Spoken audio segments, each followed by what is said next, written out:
बेरोजगारी का आलम ऐसा हो गया है कि लोग सड़कों पर उतरकर अपने नौकरी के लिए, रोजगार के लिए संघर्ष कर रहे हैं। सरकार जो है सुनने को तैयार नहीं है। इसी में हमारे साथ है युवा मंच के प्रदेश अध्यक्ष अनिल सिंह जी। जानना चाहते हैं टीजीटी पीजीटी की वैकेंसियों को लेकर कुछ सरकार का निर्णायक कदम नहीं उठ रहा है, उसी को लेकर यहाँ धरना प्रदर्शन किया जा रहा है। और इनका कहना है कि अगर सरकार जल्दी नहीं सुलझी तो समझी तो जो है हम लोग बड़ा आंदोलन करेंगे। जानते हैं अनिल सिंह से क्या कहना है, बताएं। बहुत बहुत धन्यवाद आपको कि कम से कम आप लोग बेरोजगारों की आवाज़ किसी माध्यम से सरकार तक पहुंचा रहे हैं। सबसे बड़ा दुर्भाग्य है कि आप देख रहे हैं कि सोशल मीडिया में रोजगार को लेकर के कोई चर्चा नहीं होती। यहाँ तक कि सरकार ने बेरोजगारी के आंकड़े को पेश करने के लिए भी रोक दिया है कि बेरोजगारी का आंकड़ा मत बताओ, नहीं तो लोग दूसरे देश वाले कहेंगे भारत में बड़ी बेरोजगारी है। सच्चाई यही है। जबकि आपको बता दें कि कल भारतीय जनता पार्टी के ही बड़े नेता ने कहा कि बेरोजगारी उत्तर प्रदेश में इतनी है कि लोग जो है देहरादून आ रहे हैं रोजगार लेने के लिए, दूसरे देशों में पलायन कर रहे हैं। और सच्चाई है कि उत्तर प्रदेश का युवा जो है बिहार, झारखंड, छत्तीसगढ़, राजस्थान में भी जो है रोजगार ढूंढ रहा है। और यहाँ हमारे प्रदेश के मुखिया अमृत पान में एकदम मस्त हैं। तो हम लोग यही सरकार से निवेदन करें कि अमृत का काल भी समाप्त हो गया है, अमृत पान भी लोग खूब पिए, गंगा जी का पानी जो है आधा खत्म हो गया। तो अब जरूरत है रोजगार की। प्रदेश में 7 लाख लगभग पद रिक्त हैं उत्तर प्रदेश में।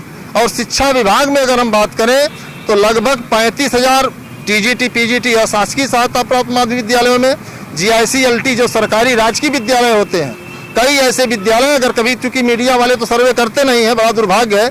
जबकि मीडिया को ये सर्वे करना चाहिए विद्यालय व्यवस्था क्या चल रही है। हमारे देश की नींव है विद्यालय, लेकिन मीडिया वाले वहां जाएंगे तो पता चला प्रबंधक जी लाठी लेकर खदेड़ लेंगे। मीडिया वाले सर्वे न करते तो आपकी बात को पहुंचाने नहीं आते। अब सच्चाई यही कि विद्यालय में नहीं सर्वे करते हैं सर। आप किसी विद्यालय का नाम बताइए जिसमें आप गए हो और सर्वे किए हो कि विद्यालय कैसा है, विद्यालय में शिक्षक कैसे हैं, कितने शिक्षक हैं, कितने बच्चे हैं, उनको मूलभूत सुविधाएं मिल रही कि नहीं मिल रही हैं, ये कोई मीडिया वाला नहीं दिखाता।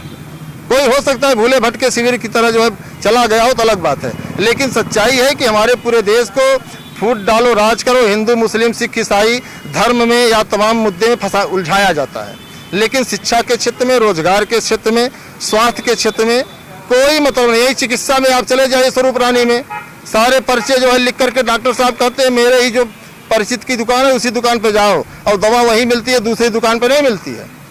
तो इन सब चीज़ों जो मूलभूत सुविधाएं हैं आम जनता के लिए, उस पर सरकार गंभीर नहीं है।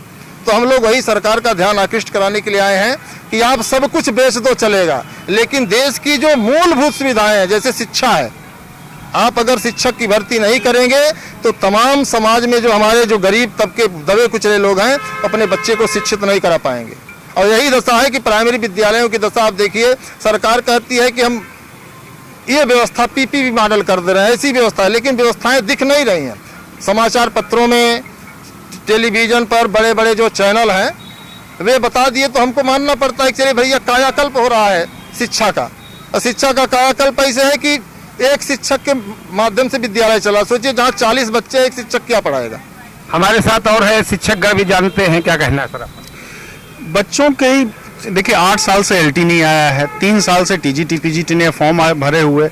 अब बच्चा एलटी जो पहली बार परीक्षा दिया है वो 40 साल का कब हो गया, एज रिलैक्सेशन के बारे में कोई सूचना नहीं हो रही है। पहले हो रहा था कि नहीं भाई हड़ता विवाद संबंधी विवाद है, तो मीडिया में भी आया, हर तरफ से आया, आयोग पे भी हम लोग गए, इतने हड़ता विवाद संबंधी समाप्त हो गया, वो भी खत्म हुए, साल भर हो गया। टीजीटी पीजीटी नया आयोग बनेगा तब होगा, नया आयोग बने भी साल भर हो गया। 13 लाख बच्चे भरे हैं, 4000 बमुश्किल सीट है। अब 13 लाख बच्चों में 4000 क्या होगा। और ऐसा नहीं है कि हमारी युवा पीढ़ी अनपढ़ है, वो भी जानती है कि अगर सीट नहीं रहेगी, जरूरत नहीं है तो सरकार क्यों नौकरी देगी। लेकिन युवा पीढ़ी जान रही है, आसपास देख भी रही है कि हर विद्यालय में शिक्षकों की कमी है, बच्चे पढ़ पा नहीं रहे हैं। और सरकार नहीं निकाले, युवा को गुस्सा इस बात पे है। अगर ये हो जाता कि सीट नहीं है तो युवा कभी धरना प्रदर्शन देने आते ही नहीं। सीट है, नहीं दे रही है, इस बात का रोष है, इस बात का गुस्सा है। तो यही है कि शिक्षा तो सबसे ज्यादा जरूरी है ना। प्राइवेट स्कूल है ठीक है, लेकिन आज भी हमारी जनता 85 से 90% ऐसे है जो 500 रुपया, 700 रुपया, 1000 रुपया महीना पे नहीं कर सकती है। तो जिनके पास है वो तो प्राइवेट स्कूल में चले जाएंगे, जिनके पास नहीं है वो कहाँ जाएंगे? उनके लिए तो जरूरी है। बच्चे भी पढ़ने वाले हैं, काम करने के लिए लोग भी लालायित हैं, लेकिन सरकार कहीं ना कहीं संज्ञान ले। तो यही मांग है जल्दी से जल्दी, जैसे हर साल नीट का एग्जाम कराते हैं, जेई का एग्जाम कराते हैं, यूपीएससी की परीक्षा कराते हैं, तो ऐसी शिक्षक की वैकेंसी हर साल क्यों नहीं आती है? बच्चा एक बार फॉर्म भरा तो 4 साल बाद होगी परीक्षा की, 5 साल बाद होगी कि 10 साल बाद होगी, उसे खुद ही नहीं पता है। पता चला बाप बेटा दोनों तैयारी करने लायक हो गए हैं। रोजगार का यही आलम है। तो बच्चा करे तो करे क्या? एक फिक्स रहे कि हाँ भाई, माँ बाप भी कब तक पैसा दें? कितने सारे बच्चे प्रयागराज में रह रहे हैं या कहीं से तैयारी कर रहे हैं, खून पसीना, माँ बाप 2 रोटी काट करके, कम खा करके अपना वो पैसा यहाँ भरते हैं कि बेटवा मेरा टीचर बन जाएगा या किसी और विभाग में चला जाएगा, हमारा दुख दर्द दूर हो जाएगा। लेकिन 10-10 साल इंतजार करना होता। बच्चा फ्रस्ट्रेट हो गया है। नाते रिश्तेदार में बच्चा शादी ब्याह में जाना छोड़ देता है, बस यही पूछता है कि नाते रिश्तेदार पूछते बेटा क्या कर रहे हो? तैयारी कर रहे हैं। तो बेटा कब तक करवा? 10 साल से तू तैयारी कर रहा है। तो बच्चा उस समय लगता है धरती फट जाए, उसमें समा जाए। तो बच्चा, ये युवा पीढ़ी हमारे देश में 65%, 70% आज भी 35 साल से कम है, लेकिन उसका लाभ हम लोग नहीं ले पा रहे हैं। लाभ क्यों नहीं ले पा रहे हैं? कि उनको काम करने का मौका ही नहीं मिल रहा है। तो वो करे, और या तो कह दें 30 साल कर दें, 35 साल कर दें, पर फिक्स कर दें कि वैकेंसी नहीं आएगी, जो करना है वो करो। वो भी नहीं करते ना। सबसे बड़ी समस्या उम्मीद की एक जो किरण रहती है कि फॉर्म आ गया, परीक्षा होगी, 5 साल परीक्षा नहीं होती है, अगली वैकेंसी आएगी, 10 साल तक अगली वैकेंसी नहीं आती है। ये जो उम्मीद होता है वो फ्रस्ट्रेशन के युवाओं के सबसे बड़ा रीजन है। तो आप देख रहे थे जो यहाँ खड़े हैं उम्रदराज, ये सब बेरोजगार हैं। इनका कहना है कि शिक्षक भर्ती में लगातार हर वर्ष परीक्षाएं नहीं होती हैं, जिसके कारण से जो शिक्षक की तैयारी करने वाले छात्र हैं वो बेरोजगारी के आलम में आ गए हैं। वो लगातार एज भी बढ़ता जा रहा है।